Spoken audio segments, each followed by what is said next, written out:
can't do it. Okay. We'll do it live. Okay. We'll do it live. It. Do it live. I'll write it and we'll do it live. Thing sucks. Here we go. It's another edition of the Daily Puck Drop here on Monday. It is your daily award-winning sports podcast. We are broadcasting inside the Limback Lumber Studios as we always do every single day, Monday through Friday, with you for the live Daily Puck Drop at 10 o'clock. And, of course, you can watch it live on X and YouTube. You can listen to it live, by the way, on the Puck Sports mobile app. Now, if you're one of those, I can't watch or listen to it live. That's no problem. We got you covered every single day on the Daily Puck Drop. It's podcast up later on YouTube. Just search Puck Sports. When you're there, like the channel, subscribe to the channel, leave a comment. Try to get to as many as we possibly can. Also, you can find it on your other favorite podcast platforms, of course, Apple, Spotify, whatever you choose, and find everything at pucksports.com, including where you can sign up to become a member of the Pucks Posse for as little as $5 a month. It's a cup of coffee, people. That's it. Once a month. Don't go out for a cup of coffee once a month. All right, Limback Lumber Studios, contractors, they're going to take care of you. You do-it-yourselfers are going to take care of you as well. They offer free deliveries, everything from whole house packages to your DIY projects. They got the largest stock moldings in the Northwest. They got old school service. Why? Because they've been doing it since 1930. Paul and the crew are going to take care of you because they believe in a smile, a firm handshake, and honesty. They're at Limback Lumber. Give them a call. Tell them I sent you. 206-782-3487. They love hearing you. Oh, I heard of this. I heard your guys' spot on Puck, and they love it. You know what? They're going to throw in you know what they'll do? They'll throw in a free hat and a T-shirt.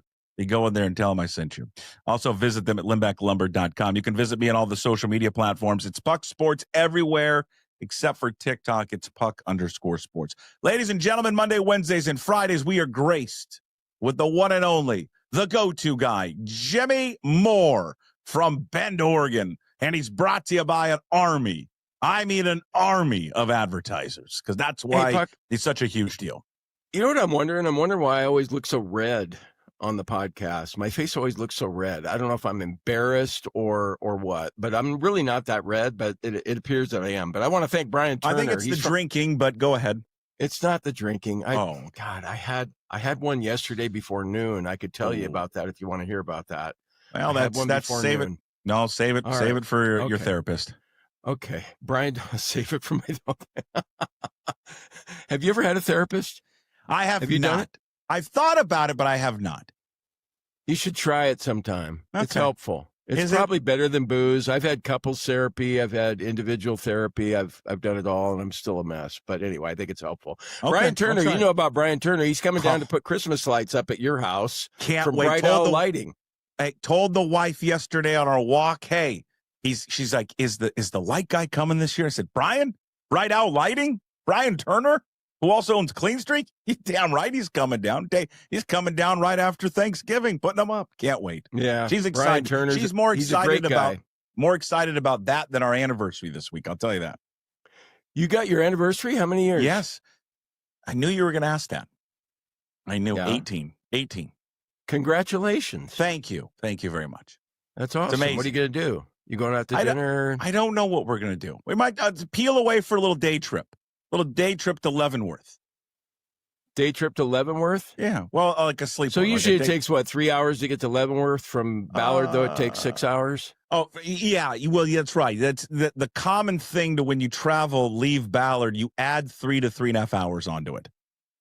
Yeah. Okay. Well, I think it's a great idea, though. For your lovely wife, the CEO, and the mother of your children. It'll be great. It runs everything. I rudely interrupted you. Continue. No, you didn't. I rudely interrupted myself. You'll have the nicest Christmas lights in your neighborhood, as you know, if you call Bright Owl Lighting at 360-675-2034 or visit brightowllighting.com. They'll come down to King County, depending on the size of the job, so give them a call. Brad Brotherton, want to thank him too. Brotherton Cadillac Northwest in Shoreline, Brotherton Cadillac and Brotherton Buick GMC in Renton. 4th generation family owned hospitality makes all the difference. So give them a call. Visit them at brothertonauto.com. They'll exceed your expectations in the car buying process. I promise you that. And say go Cougs to Brad Brotherton. You'll get a go Cougs back along with that firm handshake that Puck talked about.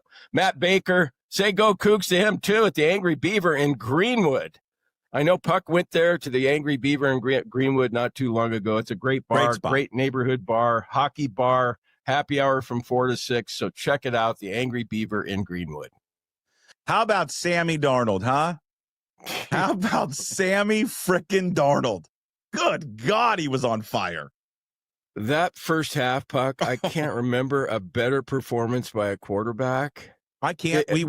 Seriously, it's not like we're sitting here being Seahawk homers. I think anybody who watched that game across the country watched Sam Darnold, and they were going, probably Jets fans are watching him going, why the hell didn't he play like this when he was playing for us? How about if you're a Vikings fan? I know they won and McCarthy played okay, but if you're a Vikings fan, you're like, what did we do? He was in our building. Why did he leave?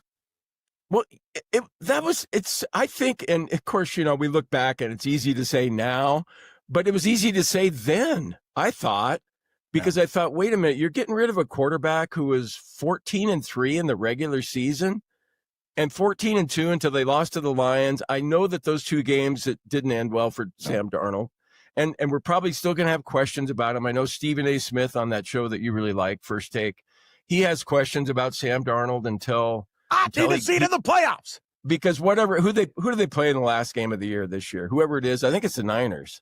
They conclude with the 49ers. All right. Yes. And so however he does in that game, he's going to be under the microscope, and then whatever the first round playoff game is until he gets past those two.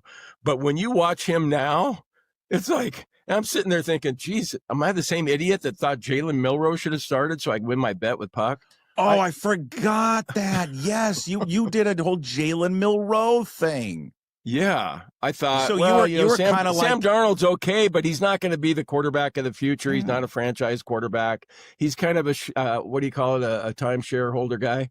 Placeholder. Placeholder. Yeah. Now you didn't write on Twitter back in March where you said flat out this is a terrible move by Seattle. Chances of upgrading are extremely low. No, if I remember right, what I wrote was, okay, we know what Geno Smith's ceiling is, and Geno was pretty good, but not great, probably not going to lead you to the promised land, all that kind of stuff. But with Darnold, you really didn't know what his ceiling was yet. Yeah. But then also you didn't double down in that same post on Twitter to say, on the flip side, this is a great move by the new Raiders regime. Far away the best option at quarterback for a third rounder. Yes. Did I say that? I don't think so. No, that was Mina Kimes back on March 7th saying this is a flat out terrible move by Seattle. She's also the same person who's a terrible move to get rid of Russell Wilson and fire Pete Carroll. Yeah. Really plugged in. Yeah, but in her defense, I mean, we say a lot of stupid stuff too. Yeah, well, come out and say you were wrong. You know what? I'll get to it later. The rundown. I didn't think Jackson Smith-Njigba could be a number one wide receiver. He doesn't look like it to me, right? I agree. He doesn't fit my profile of what it's supposed to look like. But is he a number one wide receiver? I think it's safe to say that he is. I think we talked about this at great length. One of my biggest worries, among many worries, I've got a lot of worries in my life. I'm a what is it? A worry bot? A worry wart. A worry wart. I'm a worry wart. I don't picture you being like that. I don't see you worrying about things. I don't. Really? Like what's your number one worry right now? Well, I woke up this morning yelling and screaming, waking up the family because I'm really tired in my household of people taking my iPhone cords. Never can plug them in. Yeah, I can't find them because people take them. So you think you're alone in that department? Anybody who has kids, any teenage kids, can relate to that. Yeah, but we've now reached a point where now I'm hiding them. I'm going to hide them. Yeah, but you can locate where they take them, can't you? Like Mari probably in her bedroom somewhere. No, have you remember what a teenager's bedroom looks like? I can't even open the door anymore. I can't even get it open. There's so much stuff in there, and you can't. There's not even a spot to step on the carpet in the rooms. Well, is there a plug-in that you can use where they wouldn't suspect that you'd be using it? Well, I've got a new spot, and they'll never find it. Okay. All right. But now it's such a hidden spot now that I think when I plug my phone in, I'm going to forget where it's at. Okay. That could happen. Okay, so that's your number one worry. Yeah. Well, how does that relate to JSN and what's going on with because the we talked about, I think, a lot. I was really worried about this wide receiver room. Like, I don't know. This doesn't look like a championship level wide receiver room, because question marks about JSN. Is he going to be a true number one guy? Cooper Kupp, I know he didn't play yesterday, but this is a guy that's been banged up for the last few years. He's not the same Cooper Kupp that we remember with the Rams, and you were going to throw a lot into the, I guess, who's your third guy? I don't know anything about Torrey Horton going into the season, and he's a rookie, but, he had a great game yesterday with a couple of touchdown catches, 4 receptions, and I marvel at JSN because he just is getting better and better and better and better, and he's always freaking open. And he's on pace to have over 2,000 yards in a season. It's never been done before. And I know they've added an added game, so they're playing one more game. But, on top of that, you got Sam Darnold. He's on pace for over 4,428 yards right now and 34 touchdowns. If he gets to that mark, that's going to be the top passing mark in franchise history. Sorry, Gino. Sorry, Mina. And then the 34 touchdowns, he'll be six shy of Russell Wilson. You're giving me a hard time about Matt Calkins. I love the way you take every opportunity to criticize Mina Kimes. You're just not a Mina Kimes fan. It's just petty. I'm a petty person. I know. Again.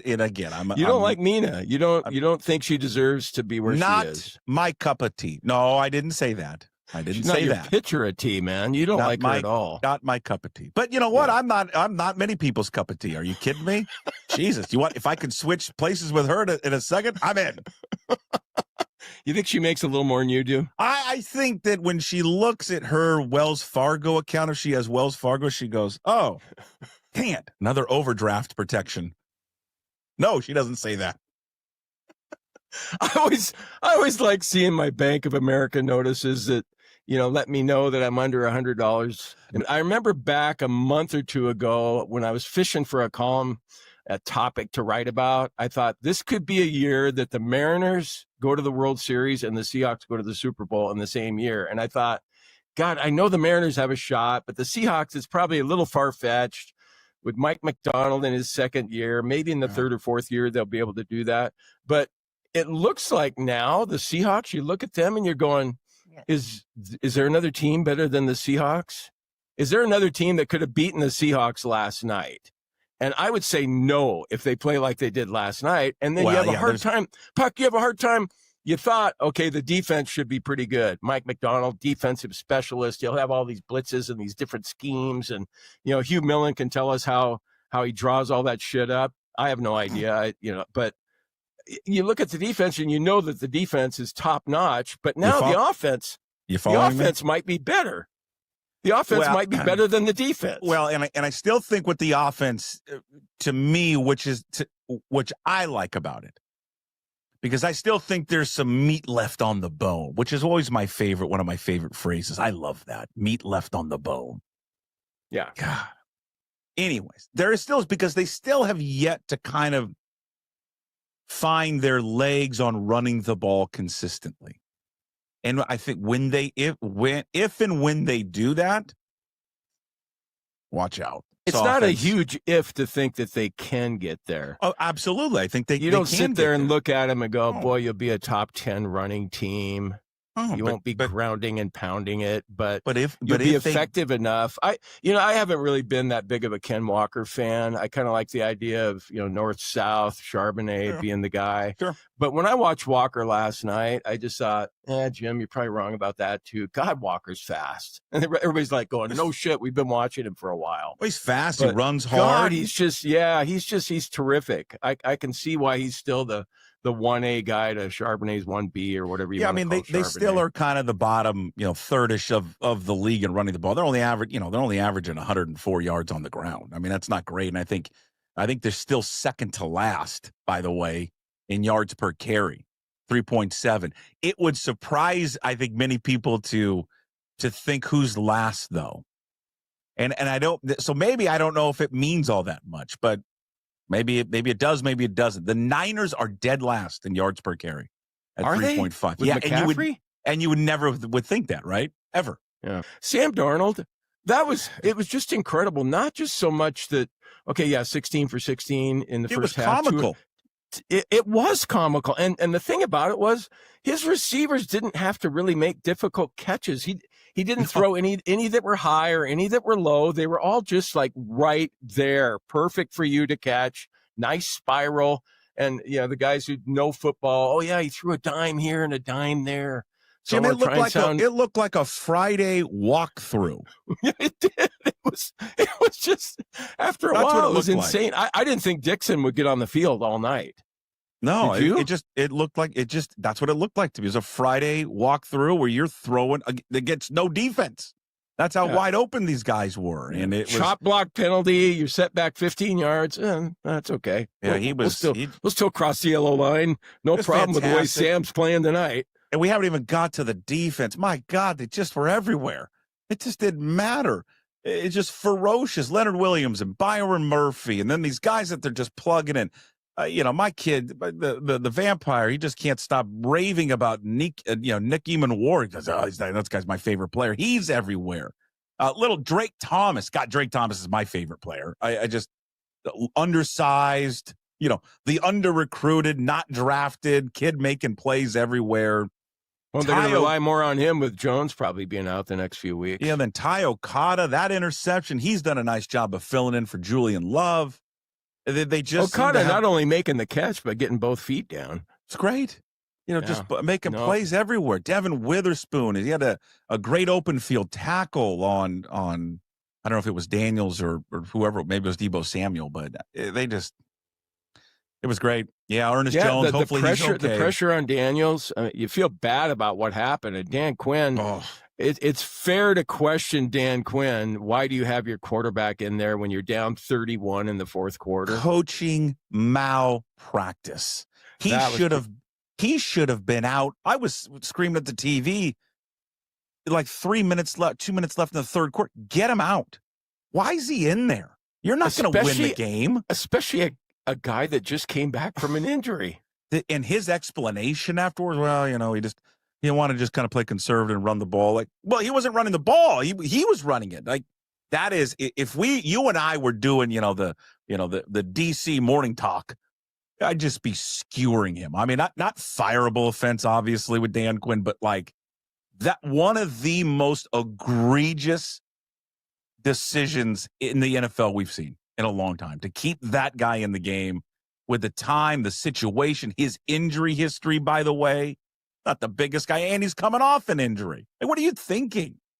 Well, and their season is shot anyway. I know it doesn't occur to a coach at the time, but a coach, this is going to be your 6th loss in 9 games tonight. Yeah. You better save your quarterback. If you're going to try and salvage this season, you need Jaden Daniels. You're not going to do it, Mariota. Yeah. They really, they did make a statement. They really did last night, Puck. And that stuff with that next man up that coaches always say. Usually when I hear that, I'm going, yeah, that's all well and good, coach. But the next man up it usually isn't as good as the guy that they're replacing. But with the Seahawks, there's no drop off. Look at the receivers last night. You didn't have Kupp, Bobo, or Tariq Young last night. And Darnold still had a record setting day. It was crazy. All right. You've been watching. You love baseball. Baseball is your favorite sport, and you've been watching a lot of these games. And I was texting back with Steve, Will Sandmeyer, about this as we were watching Game 7 unfold on Saturday night. And I asked him. I said, "I think this is the greatest. This is the greatest Game 7. This might be the greatest series I have ever seen, and I think it is."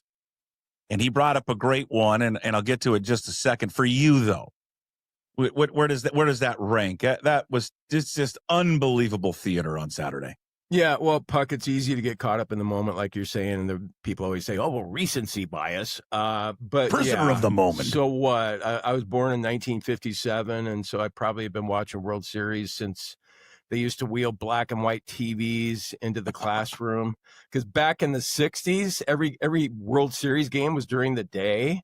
And so the teachers that were cool would on our lunch hour, wheel the black and whites in there and we'd watch the series. But I don't remember a better one. I think, I don't know how anyone can say, well, what about in 2017 or what about in 1985? Well, okay, fine. You can bring up your points, but I think this series, you could debate them and successfully win your argument. And you can start with just saying, hey, man, did that series you're talking about go 7 games? And not only did it go 7 games, but it took them 2 more innings in that 7th game to determine a winner. And then the guy would say no. And then you just say, I rest my case, because that was just.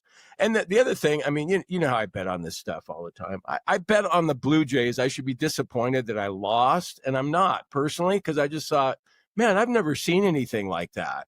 And people like Rick Riz and Niehaus used to say it too, you show up at the ballpark and, you never know what you're going to see. You're probably going to see things that you've never seen before. And I'm like, yeah, right. Yeah.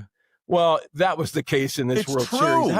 How many plays were there with the bases loaded where there was a force out play at the plate where if that guy had scored, the game was over and the series was over? Think about that with IKF, right? The play with the bases loaded with the 1 out. And the ball's hit to Rojas. First of all, the guy's 30, what is he, 37? He's a journeyman. He has just tied the game with a remarkable home run. Ball's hit to him. He catches it, stumbles, by the way.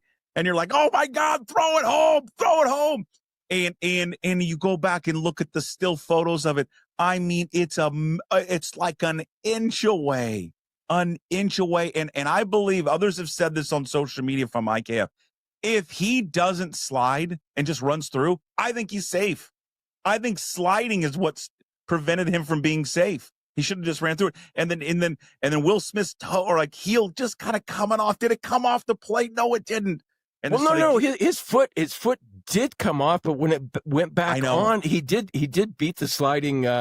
I know, but I think if he doesn't slide, he might be safe if he just runs through. But the worst part about that, when he's going to be kicking himself all off season, is his lead. There's a real great photo or a video of it panning back behind home plate.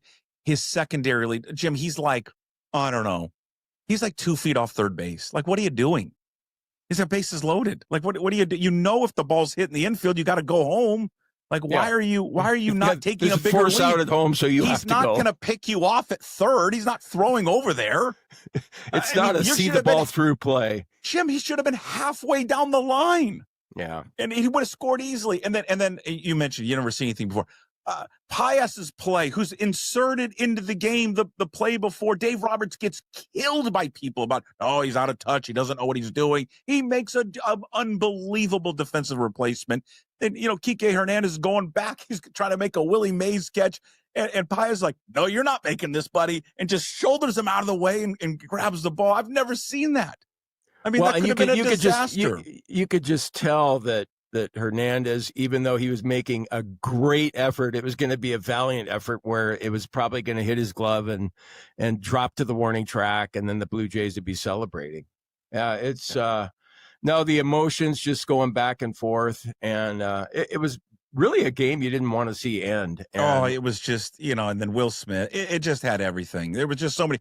The Rojas moment to me was cool. I just love journeymen who have been there forever in the game, having a moment like that, the unsung hero. It was a sensation. I thought Max Scherzer was just incredible, just an old salty dog. He was great. All the pitchers that came in. Yamamoto being the MVP, Jesus. and rightfully so an MVP there. God. You want to talk about just a stud? Yeah, I'll take the fucking ball again. You damn right I will. And he threw the night before. Good Lord. And in the ratings, I think I saw it. I think there was 30 million. The ratings are through the roof. And it's just, it was great. And there's people who think baseball are boring, and there's just no way. If the drama, the tense moments, everything that series had, and then you go back to Game 3, this World Series had a 5-hour game, or was it 6 hours? And it lasted 18 innings. And then you had another guy, that Will Klein, who was pitching for the Tacoma Rainiers with a 5 ERA at AAA, and coming in and shutting down the Blue Jays and allowing his team to come back and win on Freddie Freeman's home run. Trey Savage. We got introduced to a young, just phenom. I know we saw him in the ALCS, but he was terrific. You know, it just, it was. You get so caught up in it, and I know Mariner fans are disappointed about losing to the Blue Jays. I didn't really know anything about the Blue Jays going. I don't follow baseball on the national scene. I follow the AL West and the Mariners and what they're doing. But after the series was over, I feel like I know all the Blue Jays. I know their order 1 through 9. I know their pitching staff, and it's still tough to watch because you sat there and you thought, geez, I wonder if the Mariners would have taken it 7 games, or I wonder if they could have beaten the Dodgers. But maybe we'll find out next year, huh? You never know. Yeah, it was crazy good, though. All right, I know we got to go, running out of time. Give me we'll have more. We'll do Old Crimson this week, but the floor is yours. Reaction of what happened Saturday afternoon in Corvallis, Oregon. Yeah, I just want you to admit you were wrong about something first before I get started. Sure. Well, you know what I'm getting at. Yeah, I was wrong. You were right. The Rob Akey effect. Son of a bitch. You poo-pooed that on Old Crimson. I did. And I apologize. Should not have. I forgot what that old salty beer belly coach can do. I think sometimes when you get a fiery coach in there, that it's probably short term, and that the talent or the lack of talent that the Beavers have is going to play out in the coming weeks. But in the short term, I think you get a new guy in there. Typically, I like to bet on teams that have a coaching change, and because in the locker room, the kids are going, "Oh shit, this is going to be great. We got a new coach. I hated the old guy." But with Akey, it just seemed like he brought some life into that program. And I worried about that one. And so, I don't really have any great insight. Am I disappointed in the play calling, or, Zevi Eckhouse's play, all those things? I suppose, but shit, I look at it, I'm going, man, I'm a Coug, and I'm going to hang in there with us. And it was an off day for us. And I mean, Puck, we've seen worse losses than that one. Well, sure, but the pitchforks are out for the offensive coordinator. I'm going to do something. Why? Because that's what people want to do. I'm going to do something later today, or I mean, I'll do for Old Crimson. I went through the game again, and I went through every one of these pass plays, and I'm just telling you, and guys can have a stinker of a game. Zevi Eckhouse had a terrible game. And I have a bad game, and I'm gonna prove it with all these cut ups that I did. I'll just let people decide for themselves. Guys were open. He didn't pull the trigger. He played a terrible game. And again, people want to just point at the offensive coordinator, Danny Ford, and say, "Oh, he's the problem. He needs to go. He needs to be fired." Maybe they will make a decision at the end of the year. I don't know what's going on with. Yeah, but we got all kinds of injuries on the offensive line too. But I'm just gonna point out, when your quarterback doesn't make plays that are there that the offensive coordinator's called, then that's not the coordinator's fault. It's not the coordinator's fault that an offensive line couldn't protect and guys are running free over not just even the backups, but guys that were starters. Yeah, it's just, he can't make up for wide receivers not holding their blocks on screens that would have turned into big plays. So I know the knee-jerk reaction, and people can have any reaction they want. The knee-jerk reaction is always the offensive coordinator or the pitching coach. But I'm telling you, this loss is squarely on the shoulder pads of number 4. Squarely. He just was not good. And if he's a 5% better, they win that game. But he was not good. So and that's fine, and hopefully it's just an aberration, a one-off, all those things, because Zevi's been great for the most part. Yeah. So we'll see. Yeah, I thought after Freeman's punt return, I thought, okay, we're going to win 14-10. Yeah. And the other thing, I just feel bad for our kicker. I know, terrible. I know he should have made it. I know he was 10 of 11. I know that you could say he choked, whatever, but I just felt bad for that kid. Jim, I want to end with this, and then we'll say goodbye. And Michael-Shawn Dugar from The Athletic is coming up next, the Dugar Report. I had a little slice this weekend of Americana, and I'd like to promote my Americana trip, my trip up I-5 and the I-5 corridor, and my visits, my travels across Western Washington this weekend. My Friday day, we did the show, but we did not do it live, was spent in Snohomish, Washington, Metro Diving Championships. Congratulations to all the kids that ended up moving on to districts. That Mary Lou just missed it out, but what is a fantastic season for her first year of diving, even to get to the Metro Championships was great. But we got there so early on Friday, and they got to warm up for 2 hours. We're like, you know what? I said to the CEO, there's got to be like an old school diner around here, right? Let's go get some coffee and breakfast. God, I thought you were going to go to a dive bar. Hold on. Well, it was like at 8:30 in the morning. I know, but in Mikey and Stevie's baseball playing days when they had early games, you could usually find one. It comes later. We went to a place called Jake's Diner in Snohomish. Oh, you want to talk about Americana. I think it's called Jake's Cafe. You want to talk a little Americana. I'm going to share this real quick here with you. This place was exactly what you expect from a diner. I mean, old school, Jim. One of the places that when you walk in there those fries look great. At Jake's Cafe, there's everybody, the average age, Jim, probably 78. And you know what they're in there doing? Sipping their black coffee, reading newspapers, talking about the day's events, and how are the Snohomish Panthers going to do tonight, Friday Night Lights? Oh, if this was, it was. They still have the red end zones there, don't they? Yeah, I don't know, but it was just perfect. We get this. It was a classic old school diner. This is exactly the type of place I want to go when I'm 78 years old. Just exactly the type of place. So we went. Snohomish has that downtown charm too. And then the next day we had to go back there on Saturday. Saturday we had to go back there for the second half of the event, and this time was lunchtime. So speaking of bar, we go down to First Street. First Street is like the main street, beautiful. I mean, just old school, like main street towns. We go to a brewery called what's the name of the brewery? Hold on. Oh, Spada Farmhouse Brewery. Unbelievable. One of the best breweries I've ever been to. One of the best grilled cheese tomato soup I've ever had, Jim, in my entire life. Oh, that's a great combination. If you can get the right tomato soup, Jim. You can't. Nobody screws up a grilled cheese sandwich. They can screw up tomato soup, but if you get the right tomato soup, yeah. On First Street, Spada Farmhouse Brewery. Fantastic. Now, I jumped ahead on one last spot on my trip around the state of Washington. I know you got to go. I'm sorry. I don't have to go anywhere. I'm retired. Okay, I thought you had. Was my trip to Enumclaw for the King 5 big game of the week with Chris Egan. We saw a great game, Enumclaw Hornets against the White River Hornets. Congratulations to the White River Hornets. They defeated Enumclaw for the first time, I think, in 20-plus years to win the NPSL 3A title. Or maybe it's the SPSL, but they won the championship, undefeated season. And I told you that down there a few weeks ago, someone on my Instagram feed was like, hey, man, you got to, or not to me specifically, but was talking to people like, there's this place down in Enumclaw that has the best burritos. Now, look at me. I'm a person that loves burritos. So then I saw this, and I said, I'm going to go down to this place. And it's on the side of a gas station. And my experience is anytime you have anything, especially Mexican food, that's on the side of a gas station, it is unbelievable. And I went to this place called Pita's Taqueria in Enumclaw. And Jim did not disappoint. I Best mean, burrito you've ever had? If yes, right up there. I would say easily one of the best burritos I've ever had. Old school spot. Mom was in there. Grandmother was in there.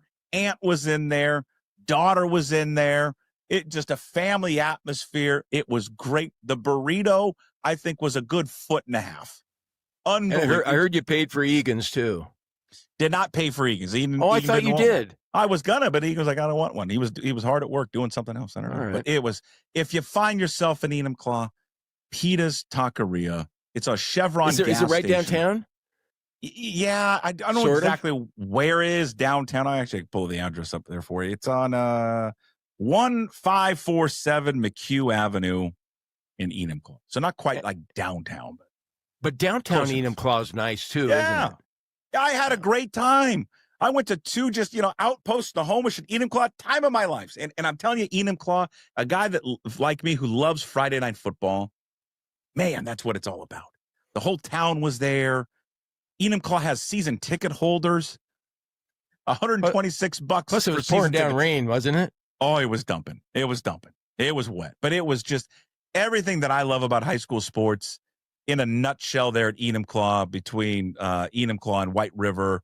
You've probably seen the video. They bring their offensive linemen out in a hog trailer onto the field. They come out. It was great. It was fun there working with Egan and seeing everyone there. So, but boy, yeah, I love what Egan does with, covering high school sports and Puck U2 and having Todd Millis on every Friday to just keep people up to date on what's going on. And even if we don't have kids in high school anymore, we like to keep up with our high schools and what's going on for me in the Kinko conference and that type of thing. So good on you for that. All right. Great stuff. We'll see you Wednesday, and we'll get more into the Cougs with another edition of Old Crimson this week. Sounds good, Puck. Go Cougs. Yeah, go Cougs. All right, Michael-Shawn Dugar from the Athletic Dugar Report coming up next. Drink Georgetown Tavern Beer, your new locally brewed domestic-style lager. 4.2% alcohol. Cheap, good, local. 9 of 9 on the night. Takes another shot. And it's caught by Arroyo for the touchdown.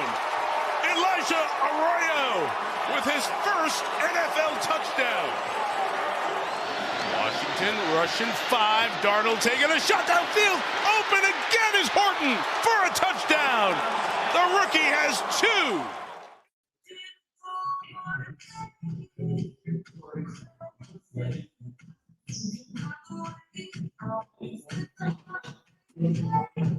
Uh-oh.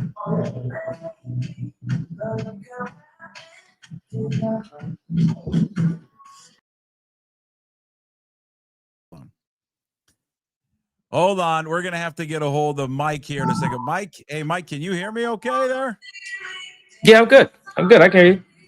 Yeah, sorry about that. It's just pretty loud where you're at, so I couldn't hear you there for a quick second. My apologies. It's the Dugar Report.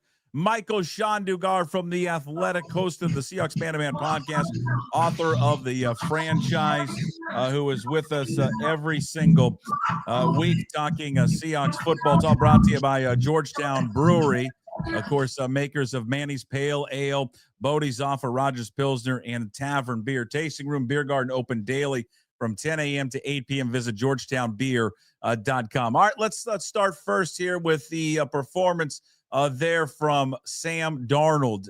Unbelievable. I don't know what else or how else to describe it. You're the wordsmith. I'll turn it over to you. Yeah. Sorry. They were like booting me out of my hotel because it's late over here. But you're like a nightclub or something? No, this is the hotel lobby music for some reason. For the reasons only them and God knows. But yeah, no, Sam was great last night, Puck. I mean, I thought that first half was some of the best ball I've seen from a Seahawks quarterback in some time. I have to highlight just the first half because the second half was actually kind of sloppy. But just in terms of just playing on time, taking what the defense was giving you, recognizing when you got to get the ball out, recognizing when you have time, like he did on Torrey Horton's long touchdown, ready to get it out quick like he did against the blitz to find Ken Walker to set up, I think, Torrey Horton's first touchdown, I think. So, I mean, Sam was just playing just lights out ball, real accurate stuff, real sharp, hitting everybody.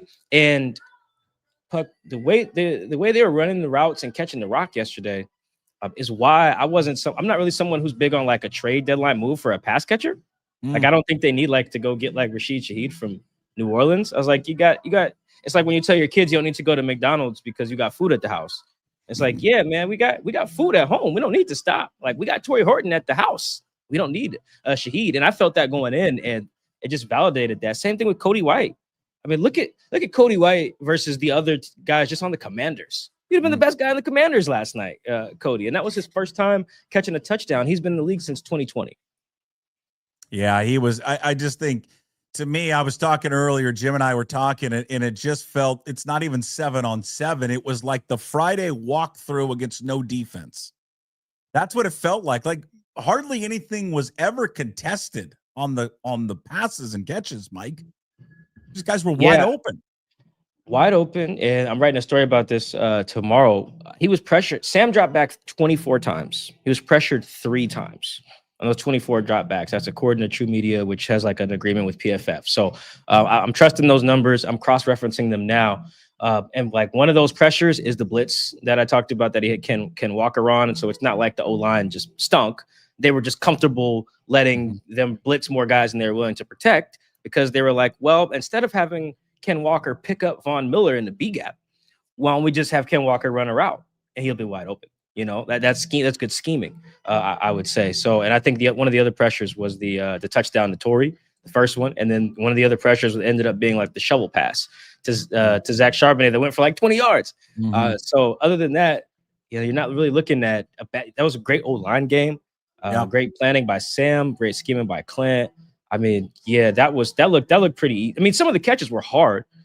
Jackson's catch down the sideline, Elijah's catch up the seam is a pretty like you got to be a grown man, go up and get that. Torrey was getting held on the touchdown against Lattimore, so they played some like decent coverage in some spots, but there's no coverage for a perfect ball. You know, Torrey's first catch was like a slant right by Bobby Wagner's hand, the DB on his back. You know, I mean, Sam was putting it on the money, and he benefited from, again, one of the best pass pro games they probably had all year. You know, there was a lot of, I think, question marks, and I think rightfully so, of Sam Darnold coming into this season. You know, what version of Darnold were the Seahawks going to get, right? The first part, you know, the 15 to 16 games of the season with Minnesota, or were they going to get the last few of the regular season right in the postseason? You and I have talked about this before. You've openly shared that you had question marks about Sam. You're not the only one, and you wondered if they were going to make the right decision of moving on from Geno to go to Sam. But, you know, I wonder why is he, I don't know if he's taking a next step. He certainly doesn't have the weapons overall that he had in Minnesota. I mean, he's got JSN, but the plethora of wide receivers is not the same that here. I wonder why he feels even more comfortable in this offense run here by Clint Kubiak. Yeah, I think it's a couple things. One, it's learning from last year's end to the season, learning from that Detroit game, learning from that Rams loss in the wild card round where he took like 9 sacks, I think, or something like that. I think he's only been sacked 9 times all year. You know, that shows you the growth there just from Sam. I think the other part is the pass protection. They lost Christian Darrisaw, their left tackle, midway through last year. I think around this time. They lost him, I believe, against the Rams during a primetime game. And they had to call in like Cam Robinson to be their left tackle. I think they traded with like the Jags or something. Cam Robinson is not good. Like the Texans signed him to be their left tackle this offseason. I think he lost the job to a rookie, maybe because of injury. He's playing now, but all things when everyone's healthy, he doesn't play. So that just kind of shows you what Sam was dealing with. Their guard situation basically went to hell. The Vikings did last year. That's why I'm bringing up the pass pro, because I do think you saw it in the second half there where like Sam threw that really bad interception. Like when he's not throwing on time, sometimes his feet can get out of whack. He can throw late. You know, we saw it in the Texans game as well with some bad decisions. So I think he learned a lot from the end of last season, which you should do. And he's 28, I think, he's 27. So it makes sense that the arrow is pointing up. I think what he's really benefiting from here is like some of the best pass protection he's probably ever had in his career, probably even better than the first half of that Minnesota season. And when Sam's one of those guys, and I think Geno, it's not going to sound like a great take today. I think Geno falls in that same bucket. If Geno had some of the pockets Sam had last night, I just saw him have a 1,100-yard season with JSN. I've seen DK have an 1,100-yard season, I think, with Geno. Like it's not out of the realm of possibility to think that there are other quarterbacks in the league who, in the right system, can shine. We're seeing that with Daniel Jones, Mac Jones, guys who are playing in other spots, better supporting cast. So I think that when the pass pro is there, Sam is one of those guys who can play with the best of them. And I think the way this season is going is kind of, especially with Daniel Jones playing well, is a testament to there being multiple guys like that around the league. Boy, it's really shaping up, Mike, to be. We're going to get to JSN here in a little bit, and then the overall defense. And I'm sure we'll sprinkle in some more Darnold stuff, but it really is shaping up to be one of the better rookie classes they put together. I mean, Nicky Manwari just seems to be everywhere on the football field. You mentioned Horton earlier, 4 catches yesterday, 2 go for touchdown. He's got 5 touchdowns, I think, on the season now. 5. He leads the team, Puck. That's just wild. Arroyo with his first touchdown just looks the part when he's out there. And then we get to Gray Zabel. You know, they have been searching for an offensive lineman, especially an interior offensive lineman, since Steve Hutchinson left this football team. And they get this guy out of North Dakota State. And God, Mike, he just looks the part. You and I, we talk about stereotypes all the time. When you think interior offensive lineman, right? That's what he looks like. He looks like Gray Zabel. He's named Gray Zabel. Like when you build him, that's what he's named. He's named. He crushes Busch Lights. Like it's out of a movie script of where they got Gray Zabel. He is not allowed a sack this season. This is from their next gen stats. I think they showed it up in the game yesterday, or at least it was afterwards. 6th lowest quarterback pressure percentage among all offensive linemen. I mean, he's I don't know if he's better than advertised, but boy, what they desperately needed this type of player on their offensive line, and they got him, and he just looks like he's going to be a great lineman for years to come. Yeah, I mean, I'm cool stereotyping in some instances, and this is one of them. You know, like on the bye week, I follow a lot of these guys on like social media because I kind of have to, you know, for my job. So you got to see what guys are doing on the bye week. Some guys went back home to their families. Some guys went to their college town. Shows a little personality a little bit. I think if I remember correctly, Gray went back to either Pierre or however you say South Dakota. He went back to watch the South Dakota State game. Yeah, and he took a picture of a Busch Light in the crowd. You know, it's like, there you go. That's my type of lineman right there. Yeah. And he had a really good game, and I could feel it in real time. Honestly, when the locker room opened up last night, Gray's the first interview I went to. I was like, yeah, let me go talk to this guy. Like he played his butt off, and usually I got to watch the tape to really assess the O-line. I could just feel it in real time yesterday. And I mean, the whole O-line honestly is playing really well in pass pro. Anthony Bradford included. I know he feels like the weak spot, but he's like yesterday at least he played. Yeah, he did. Really he didn't show up. He didn't show up yesterday. We were like, oh my God, Bradford got beat. Yeah, they all played great. Yeah, it was man. I mean, I knew the Commanders were gonna get blown out. I actually felt really good about that because the Seahawks do things that get you blown out if you're not on your stuff. They pass the ball efficiently. I mean, we saw that 16 for 16 to start the game, 282, 4 tugs, and then they make it so you can't run the ball.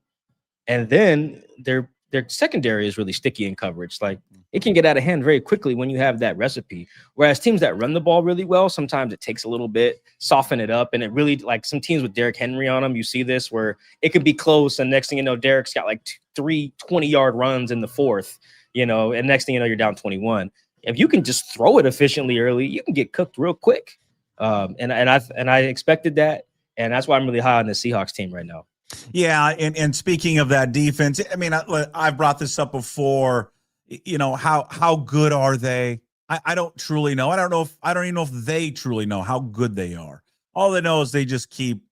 I'm going to use a Mike McDonald because it's just. They keep stacking these performances where they look really, really dominant defensively. The defensive line. I think the one thing that's always been there for them when they go up against a really efficient offense, what is it going to look like? Now they didn't see that yesterday with Washington because of McLaurin being out, Daniels coming back, but whatever. I'm not going to take anything away from their performance. They get Arizona next week, and you know Arizona is Arizona, and then a game that's going to be great will be November 16th against the Rams. I think you get a real test of just where they stand. We know they're good defensively, but how good are they, Mike? And that will be tested in a couple of weeks against the Rams. Yeah, honestly, I think the Cardinals will test him too, especially if Jacoby is still playing. You know, Jacoby's playing almost better than Kyler was. They got to play Dallas tonight, so we'll see.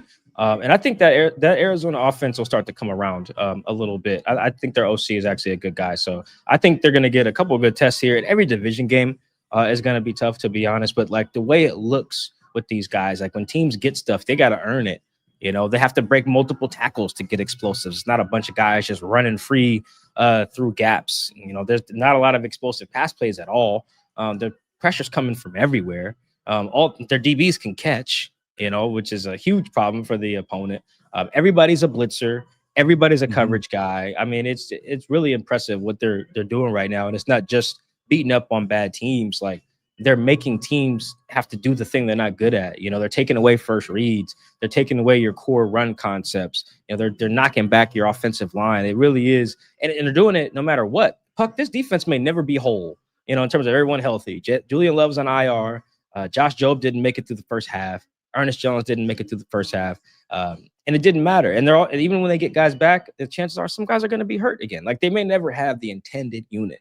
And it may not matter, because the way they've set the standard, guys know, hey, when I get in there, I can't be the guy that's the weak link. I got a ball.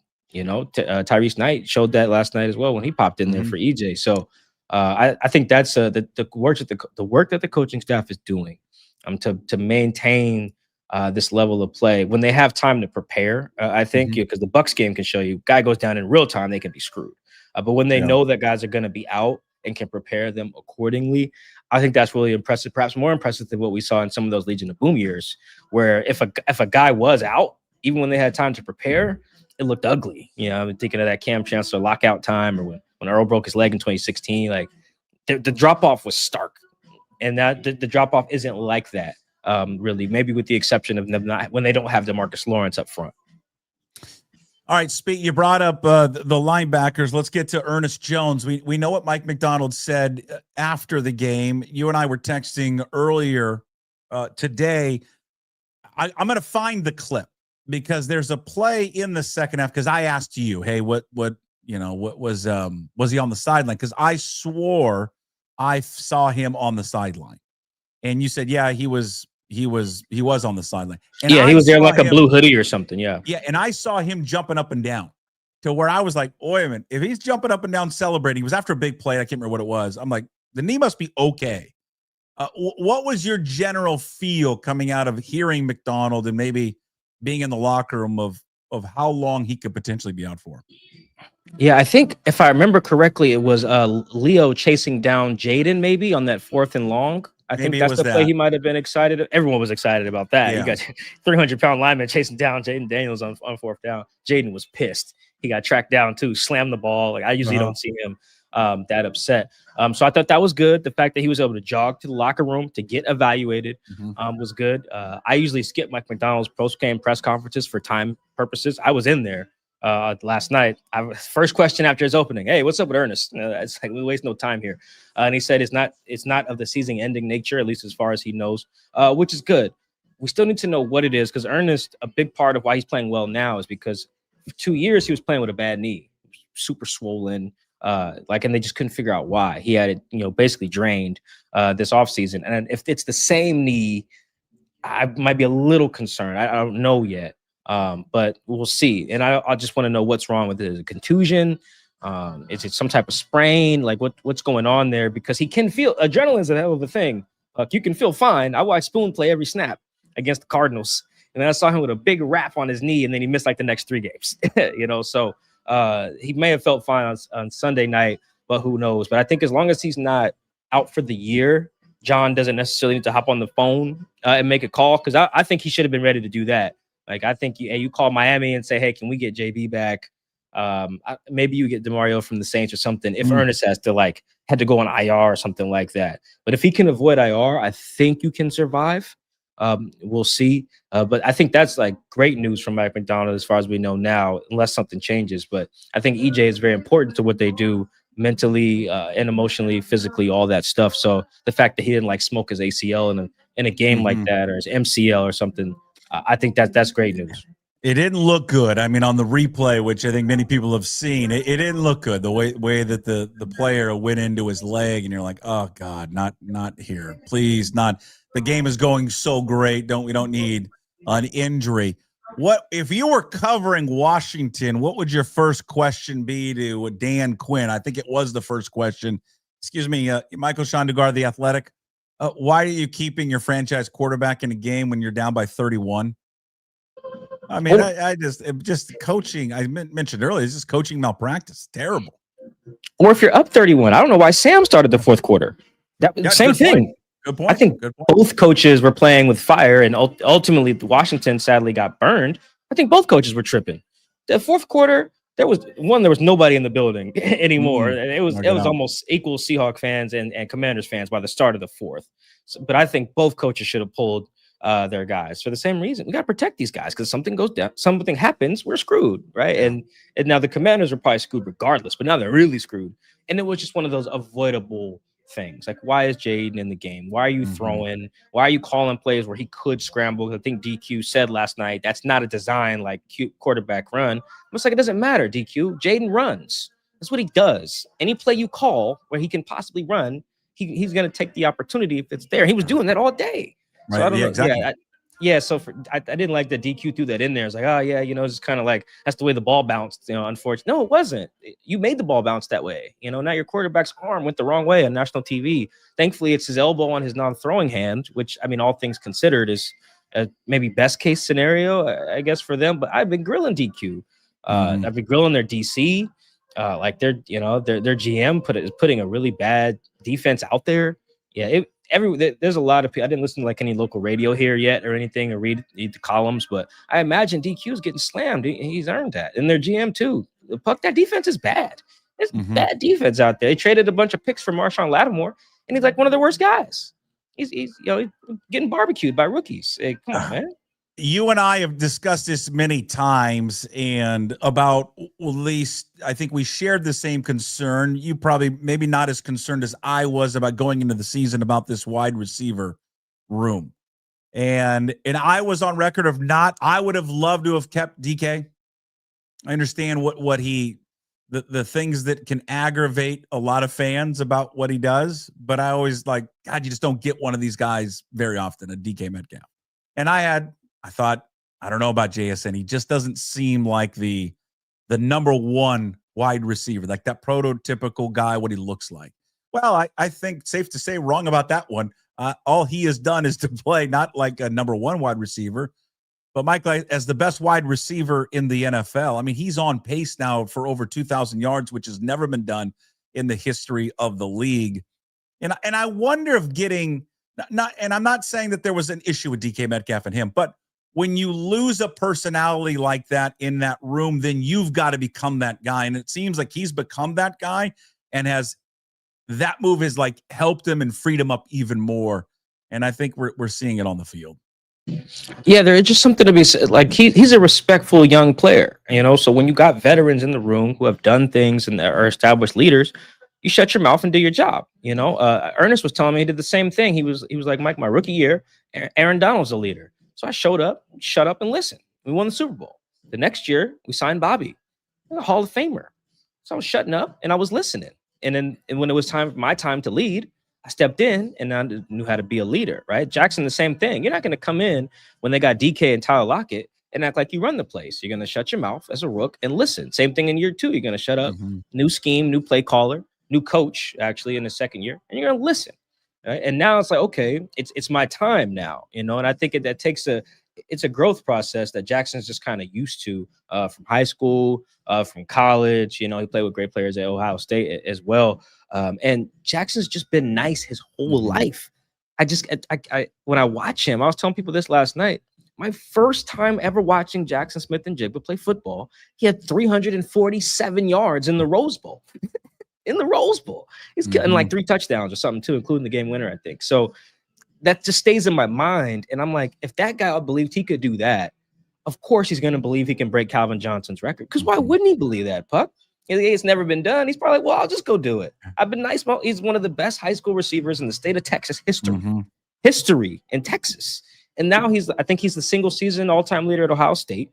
He's on pace now to be the most productive receiver in a season in NFL history. But that's Jax. He's always thought he's been that good. So I think they rolled the dice appropriately there. I'm with you. I would have kept DK. But that's just because I didn't know about Torrey Horton. If you'd have told me by August, I was like, okay, I got this a little bit. I wasn't as confident as making it through the year as wide receiver too. And then what do you know? He's hurt already, bad hammy.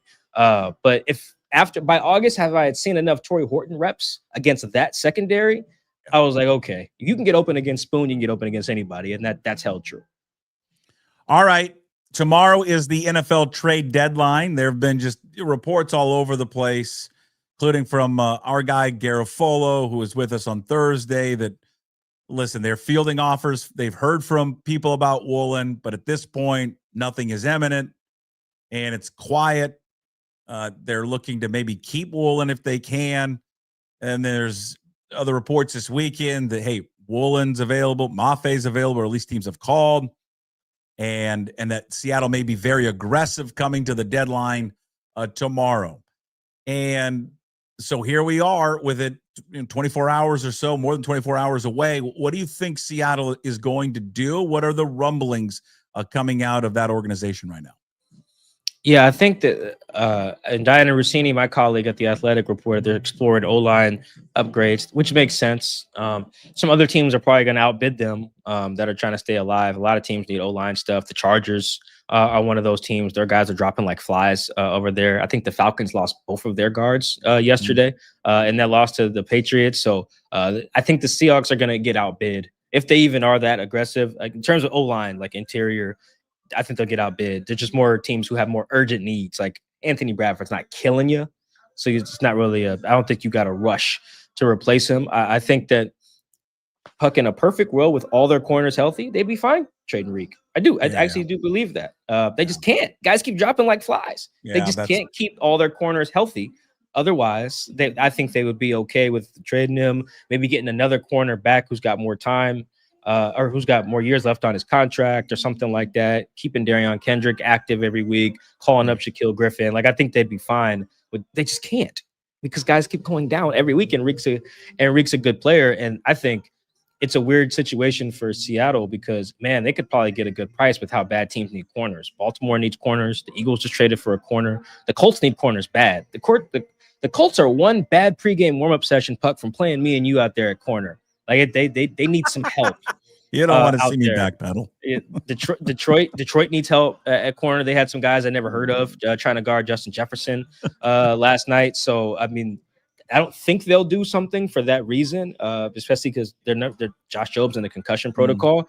But if there's going to be a move, I think it would seeing if they could get King's ransom is too strong, but whatever the tier below that is. For Reek, just because teams are real desperate right now, and Reek can cover. He'd help a lot. He'd be a lot of teams' best corner right now. Michael-Shawn Dugar, that's the Dugar Report with us every single Monday, recapping the Seahawks. It's all brought to you by Georgetown Brewery. Read Mike's work. He's got a complete recap of everything that he saw yesterday in D.C. up at The Athletic, athletic.com. Also, the Seahawks Man-to-Man podcast. With our guy Chris Kidd up on YouTube and all podcast platforms, Apple, Spotify, wherever you find your podcast. And go get the book. He carries it with him. The Franchise, story about the Seattle Seahawks. Get it wherever you find your books, anywhere and everywhere.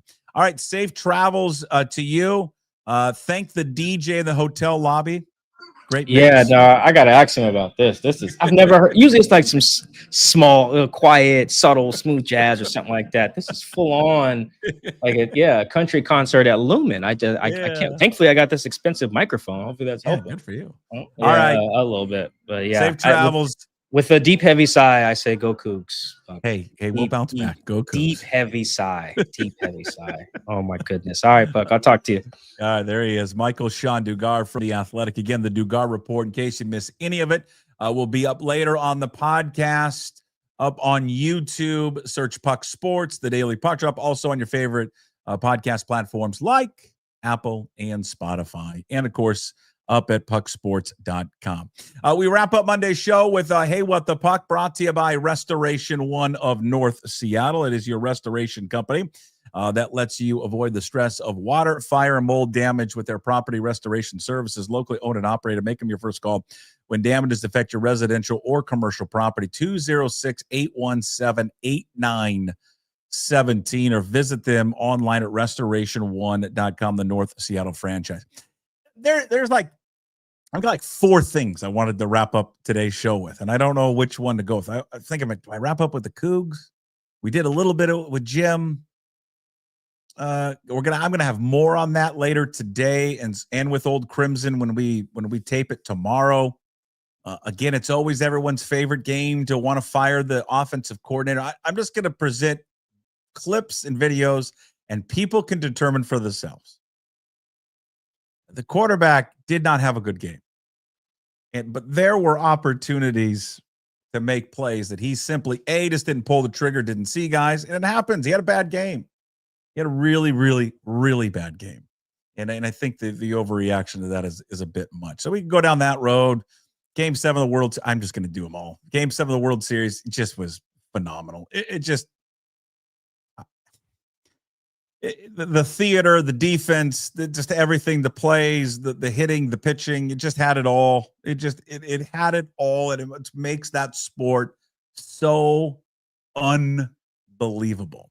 And I can hit it with this because I came across this quote actually on social media, and it was just a great line because I was sad when the game was over on Saturday. It was sad because it's sad. Baseball's over. Not that I dislike football. Baseball's so long. And there's this great poem that former baseball commissioner A. Bartlett Giamatti had, this is years and years ago, about baseball. And he said the following. He said, "It breaks your heart. It is designed to break your heart. The game begins in the spring when everything else begins again. And it blossoms in the summer, filling the afternoons and evenings. And then as soon as the chill rains come, it stops and leaves you to face the fall alone. You count on it, rely on it to buffer the passage of time, to keep the memory of sunshine and high skies alive. And then, just when the days are all twilight, when you need it most, it stops. Today, November 2nd, a Sunday of rain and broken branches and leaf-clogged drains and slick streets, it stopped and summer was gone." That was A. Bartlett Giamatti talking about the end of baseball. It's so true because it's such a long season. God, it's so long. Such a long, long season. It's over. And it was a very good season for the Mariners. Of course, it didn't end in the way that we wanted it to, but it was just a fantastic baseball season. Not just what the Mariners did in Cal Raleigh, but just all the storylines throughout the year. From Tarek Skubel's performances throughout the year to Paul Skeens to the rookies that made impacts to just to watch Yamamoto in the World Series. Just a gutsy, unbelievable performance to Rojas's home run journeyman. There was a lot from Shohei's performance to 6 innings and 10 strikeouts and 3 home runs. It was a fabulous playoff. So I just jumped around here on Hey, What the Puck. The last thing I'll say on Hey, What the Puck, and then we'll close it out. Hey, Enumclaw. Number one, congratulations to White River Hornets. They won their rivalry game with Enumclaw. First time, I think, in 20 years they won that game. It was fantastic. King 5, big game of the week. Shout out to Chris Egan, everyone at King 5. They do such a great job. I was just honored to be with them on the call again. And they just do a fabulous job covering high school sports. They really go all out. And that's a credit to the news station and everyone associated with it to put time and effort into high school sports. But White River played a great game. God, they're so solid on defense. But shout out to White River fans too, but Enumclaw. Yeah, I live in an area in Seattle. I love living where I live, but for high school sports, it just doesn't have the same community feel that towns like an Enumclaw and Snohomish and, we go up north or maybe east, you just don't have that same kind of community, right? Our kids go to middle school together, grade school, but when high school comes, there's just too many schools to choose from. They don't go to the same high school. There's private schools. There's just a ton of stuff to choose from. In a town like Enumclaw, when you go to grade school, middle school, you go to high school. They're all the same. Like, there's no moving around. There's no another high school there. It was exactly what Friday Night Lights, small town, old school football is all about. The whole town was there. They put on a great performance. The fact that they have season ticket holders at this high school stadium, Pete's Pool, which was great. I've always wanted to see a game there. Heard so many great things about it. Did not disappoint. The fact they got this old barn house shed that's behind the goalpost. If you kick extra points into it, that's where the locker room is. That was great. From the concessions to the fans to the in-game entertainment to the play on the field, it just was an absolute home run. And it just kind of a little slice of Americana, what like high school sports and what Friday night is supposed to be around the state. Really, very, very cool. So shout out to everybody involved there at Enumclaw, associated with that Enumclaw football program in high school. All right, that's Hey, What the Puck, brought to you by Restoration One in North Seattle, your restoration company that lets you avoid the stress of water, fire, mold damage. with their property restoration services. Give them a call, 206-817-8917. Thank you for watching and listening to Monday's show. Thank you to our sponsors, Limback Lumber, also Georgetown Brewery and Restoration One. Big thanks to gym sponsors, Clean Streak, also Bright Owl Lighting.